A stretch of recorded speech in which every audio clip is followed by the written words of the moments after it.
Donc voilà, juste pour commencer, on va peut-être s'intéresser un petit peu à toi, à ton parcours. Mhm. Est-ce que tu peux nous dire brièvement d'où tu viens et qu'est-ce qui t'a fait aimer le cinéma le premier jour? Bah déjà, merci Mehdi pour cette invitation. Je suis vraiment ravi d'être avec toi, d'être avec vous, avec la communauté C-Network. Donc, je suis Olivier. Je travaille dans l'audiovisuel, le cinéma depuis 2018. Et j'ai un parcours un peu atypique parce que moi, j'ai fait mes débuts en Guyane. Ok. Je fais mes débuts en Guyane à la mise en scène, en tant que troisième assistant, réalisateur sur des projets de long métrage. Et puis j'ai eu la chance de faire de belles rencontres avec des équipes mises en scène qui, sur des projets ambitieux, se rendaient en Guyane. Et c'est comme ça que j'ai pu rencontrer plusieurs familles qui m'ont accueilli auprès d'elles et qui m'ont ensuite appelé sur des projets à Paris. Donc Ok. j'ai fait une école de cinéma qui est l'ESRA et j'ai fait toutes mes rentrées à l'ESRA un peu en décalé parce que j'étais sur des tournages en Ah ouais, Guyane. ok. Donc je commençais déjà à travailler pendant que j'étais en formation. Et puis voilà, de fil en aiguille, j'ai enchaîné les projets. J'ai la chance, on va dire, de travailler aussi bien dans le cinéma que pour la télévision, la publicité. Et donc, je navigue un peu dans toutes ces sphères. Et puis, le gros de mon activité, c'est l'activité de planeur Mhm. sur Demain nous appartient. Et c'est quelque chose que je fais depuis plusieurs années, où j'ai intégré les équipes de planeurs. Et donc voilà. Et C'est, ça te c'est plaît? énormément, énormément. C'est un métier qui est assez méconnu. Je me rends compte, parce que en discutant avec des personnes qui travaillent dans le cinéma, l'audiovisuel depuis plusieurs années, c'est pas le métier qui est le plus. C'est une niche. C'est un métier qui est atypique et qui est calibré pour certains types de projets. Donc, dans le cadre d'une quotidienne, ça prend tout son sens. Mais sur des séries bouclées, il arrive que des planeurs interviennent. Donc voilà, je prends beaucoup, beaucoup de plaisir à le faire. Ouais. Et j'ai plutôt l'impression que c'est un métier. Enfin, j'ai côtoyé beaucoup les planeurs et donc j'ai vu un petit peu que leur métier était entre la mise en scène et la production. En fait, il y a peut-être une dimension de prod que les gens n'ont pas. Donc, est-ce que tu peux nous parler de ça en fait? Oui. Déjà, pour ceux qui ne situent pas trop en quoi ça consiste, je pense qu'il faut d'abord expliquer le métier de premier assistant. Après, bon, je pense que les personnes qui nous écoutent, voilà, savent exactement de quoi il en retourne. Mais le premier assistant arrive sur un projet, il fait son plan de travail et il va accompagner le film jusqu'à son aboutissement. Mhm. Le poste de planeur, c'est encore autre chose. Pour beaucoup de personnes, c'est un super premier assistant. Mhm. Il intervient avant même que l'équipe mise en scène soit présente dans nos bureaux. Et donc, le planeur va faire une maquette de plan de travail et l'assistant va se saisir de cette maquette et pouvoir faire des petits ajustements. Mais 80% du travail, allez, les 2 tiers du travail sera déjà accompli, Mhm. puisque le planeur a cette vision d'ensemble, à ce recul.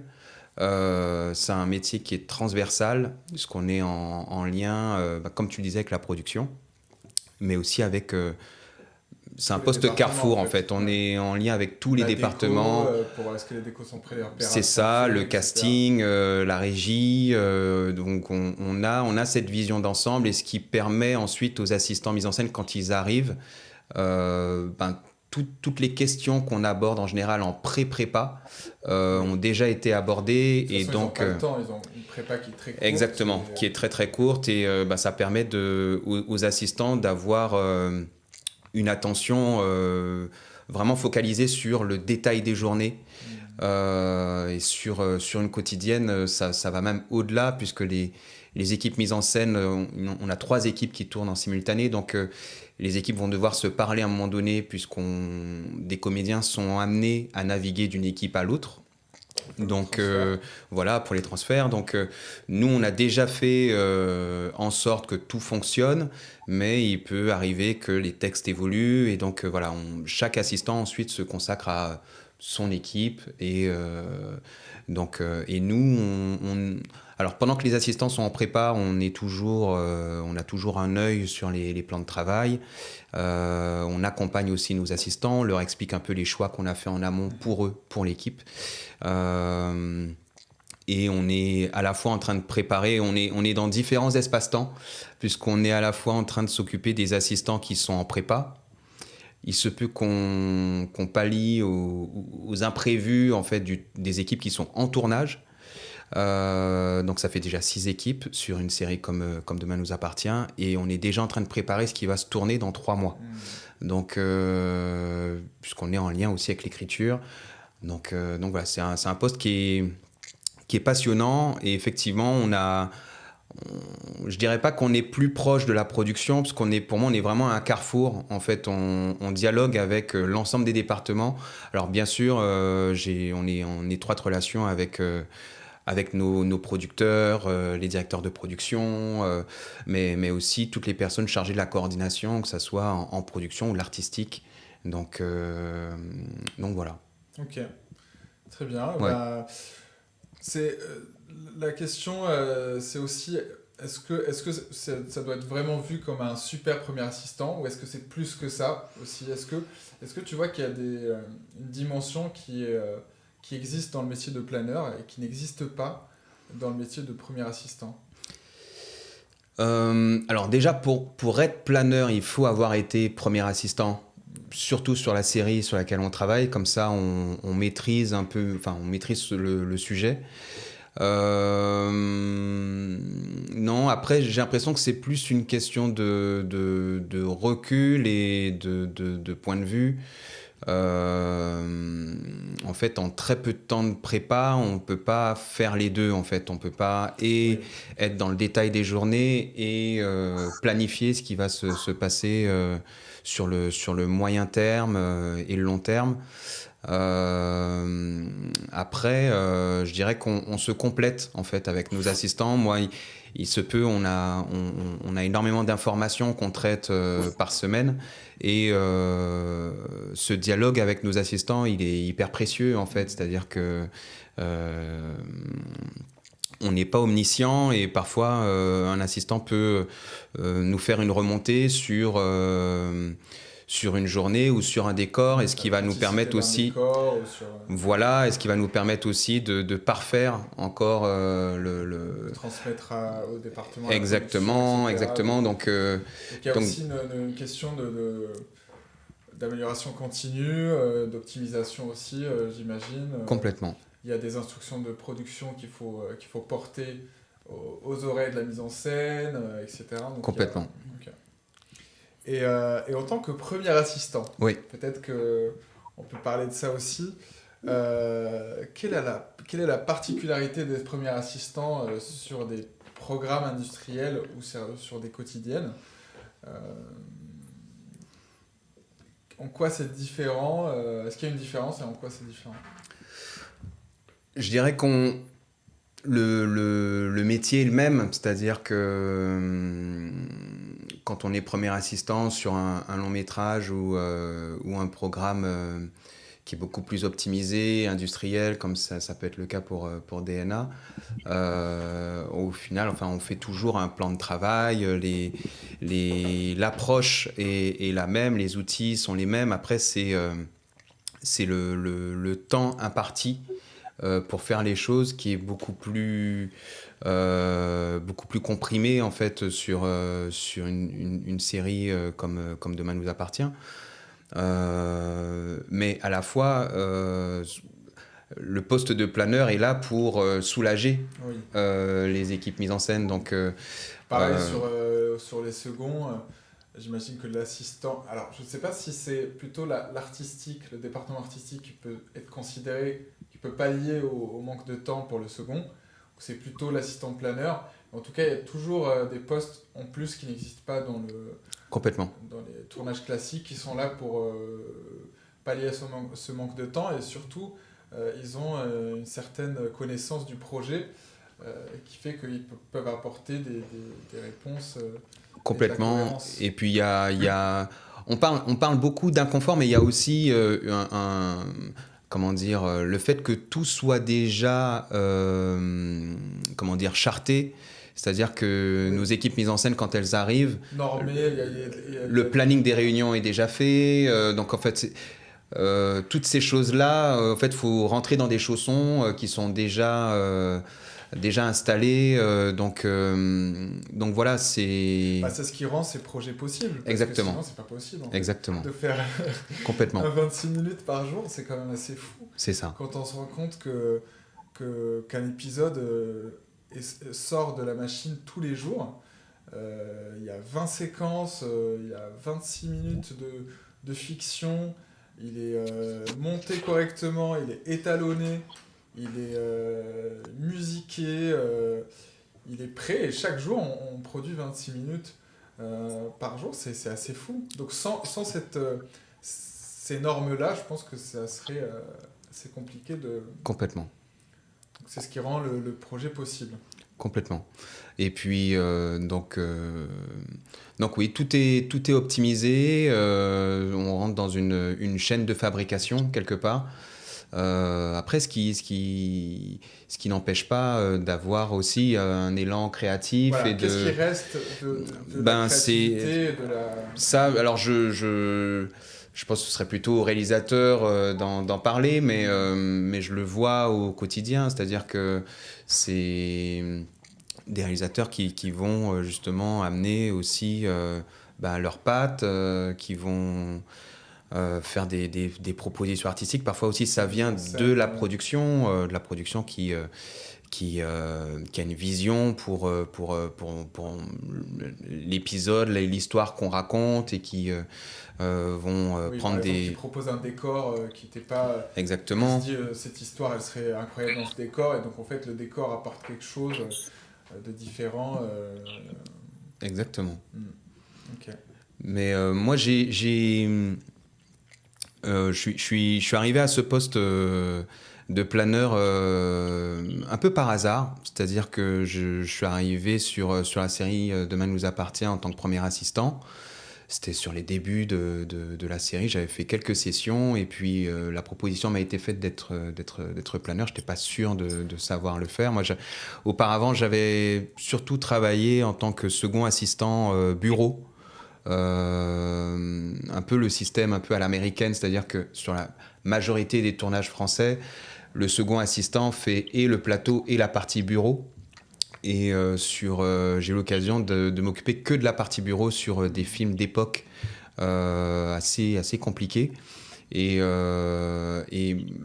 moi, sur le terrain, en Guyane, j'avais eu l'occasion de travailler sur des films dans des conditions extrêmes, parce que quand on tourne dans la jungle, je pense qu'on peut très vite parler de situations extrêmes. Donc la partie plateau, voilà, l'adrénaline du plateau, je l'ai eu très tôt, me retrouver dans des situations extrêmement compliquées quand j'étais en Guyane. Beaucoup de techniciens parisiens disaient si tu arrives à faire ce tournage-là, tu pourras à peu près tout faire à Paris. Et moi, c'est cette partie bureautique, cette partie un peu back-office de la mise en scène c'était ce muscle-là que j'avais envie de travailler. Et c'est vrai que le boulot du planeur me fascinait énormément. Ça m'avait fait très peur au début.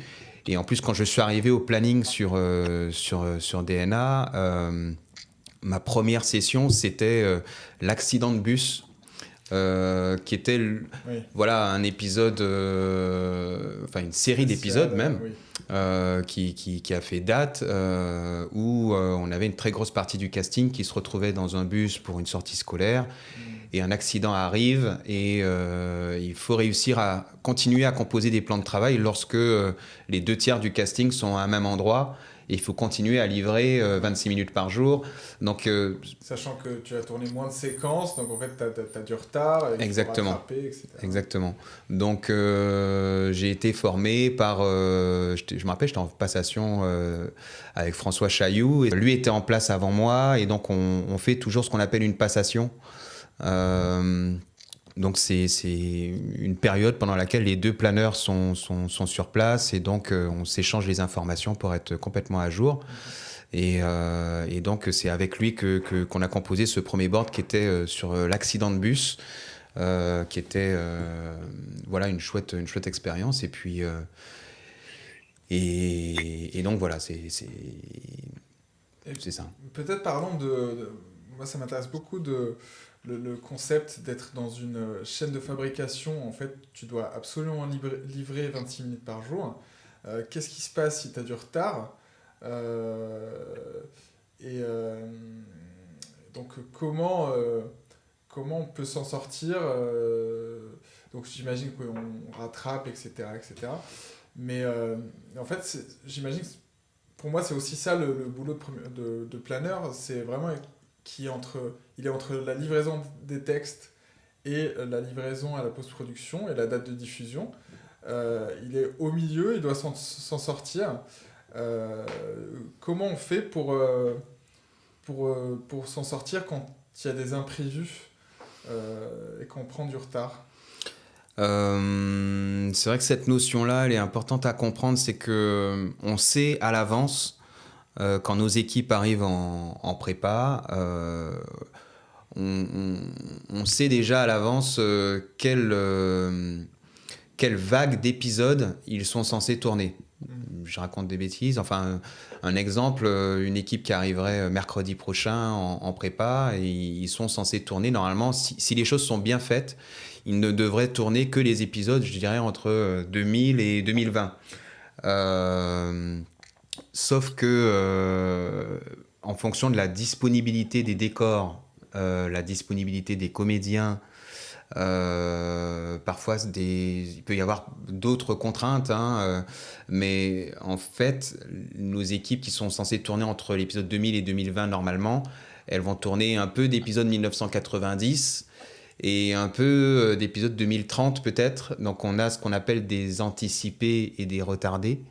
Mais on a toujours cet œil, cette vigilance pour justement être toujours à la bonne distance entre le département écriture, parce que lorsqu'on fournit des textes à nos équipes, normalement les textes sont déjà en VDF.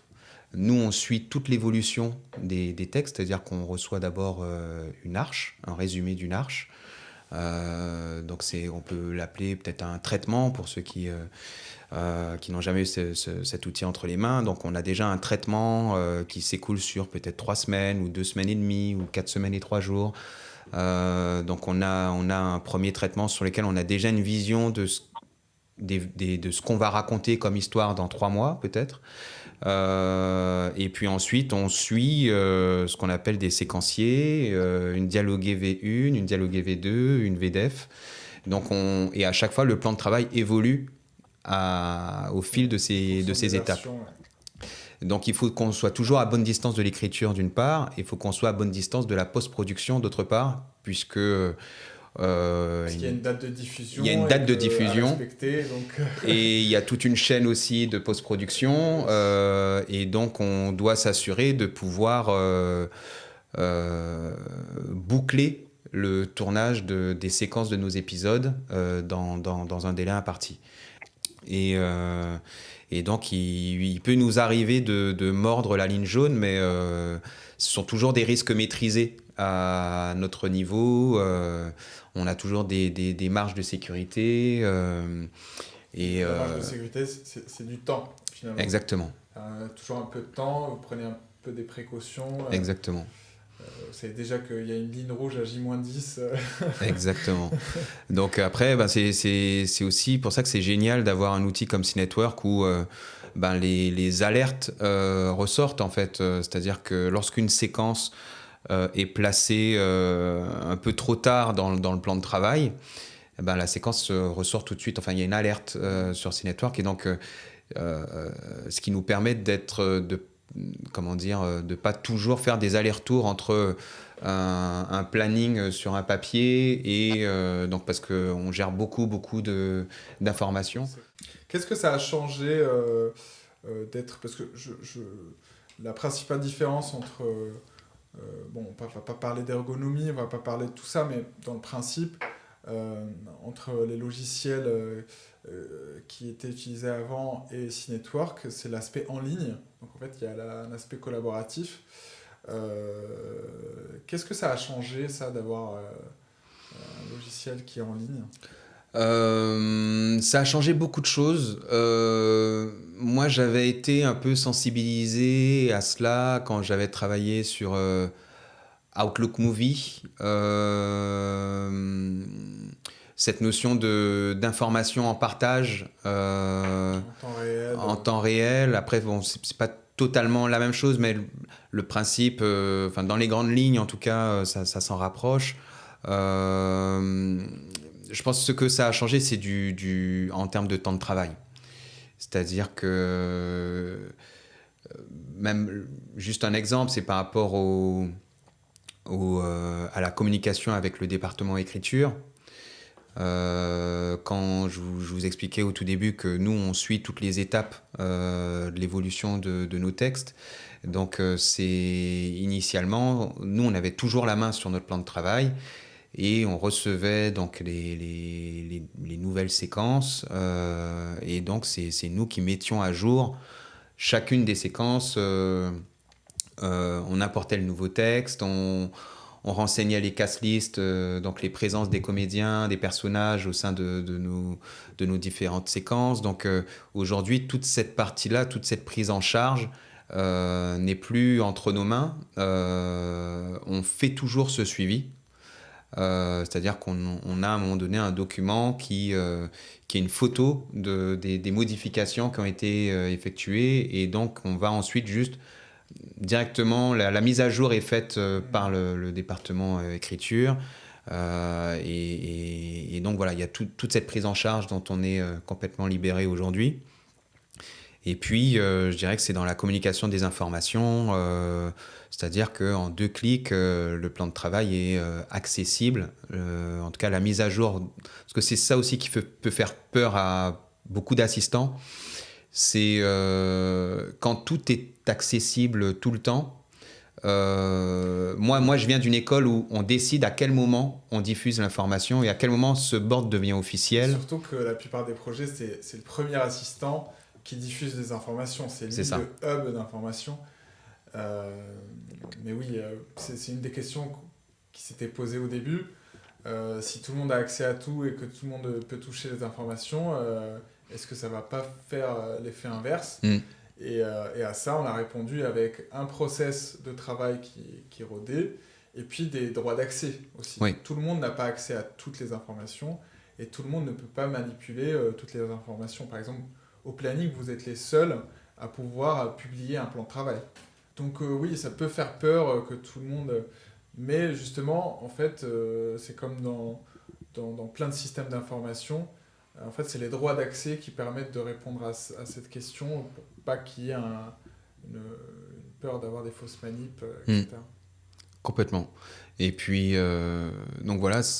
Après, ce que ça a changé aussi, non, je dirais que c'est peut-être plus de transparence et puis de rapidité dans la communication des informations, en fait. Je pense que c'est surtout ça, c'est un gain de temps qui est extrêmement palpable et concret, en fait, aujourd'hui.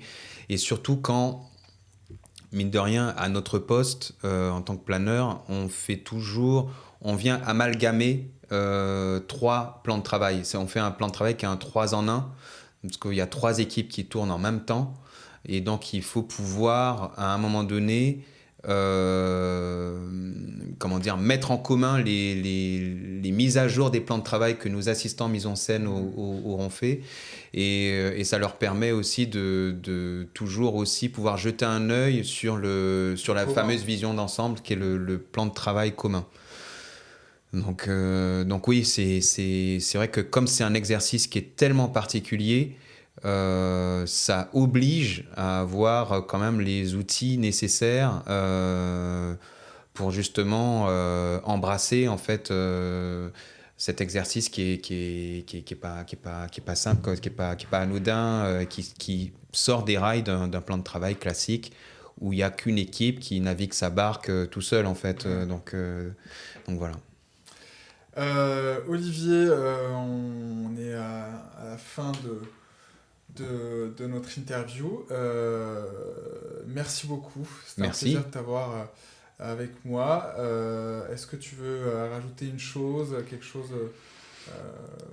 par rapport au métier de planeur, premier assistant, par rapport à... Est-ce que tu veux faire passer un message? Je pense que déjà, je te remercie énormément pour cette invitation. Par rapport au métier de planeur, c'est un métier qui est absolument passionnant. S'il y a des personnes qui nous écoutent, qui seraient curieuses d'embrasser ce poste, c'est un métier où il faut avoir plaisir à être au cœur de l'effervescence. Nos journées ne se ressemblent pas. Notre bureau, c'est souvent l'endroit où on donne un cap et où on dénoue des problèmes aussi. Beaucoup de personnes ont comparé un peu ce poste de planeur au poste de pilotage. Il y a vraiment cette notion-là. Et c'est extrêmement passionnant parce qu'on est en lien avec des départements, avec énormément de départements. Donc ça, c'est extrêmement gratifiant. Et donc voilà, je suis vraiment ravi de pouvoir le faire au sein de Demain nous appartient. Je remercie la confiance de nos producteurs. Je pense à Théo, Isa, Davy, avec qui on travaille en ce moment. Et donc un grand merci. C'est un régal de travailler avec C-Network au quotidien.